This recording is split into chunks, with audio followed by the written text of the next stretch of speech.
Number 5 is Flsun 3D printer. Are you looking to print some excellent car parts? Buckle up, because the Flsun Super Racer 3D printer is here to take your 3D printing game to the fast lane. With its high-speed printing capability of up to 200 millimeters per second, this printer will quickly let your car parts zoom off the build plate.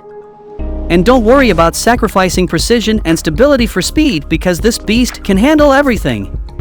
With its large printing volume of 10.2 inches by 10.2 inches by 13 inches, you'll have plenty of room to print those more significant car components. The secret to its incredible accuracy and stability lies in the high-precision linear railguide and 3-axis linkage technology, ensuring your prints come out flawlessly every time. Plus, it's as quiet as a whisper, so that you can focus on the hum of excitement rather than the machine's noise.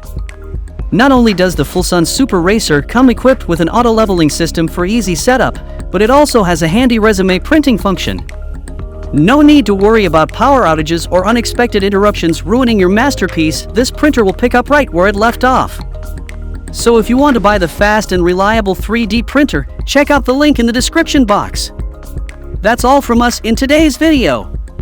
Hope you enjoyed this overview of the best 3D printer car parts. If you like any of these best 3D printers, then check out the link provided in the description box below to purchase them right now. Thanks for watching. And please don't forget to hit the like button and subscribe to our Sublimation Focus channel for more amazing upcoming videos.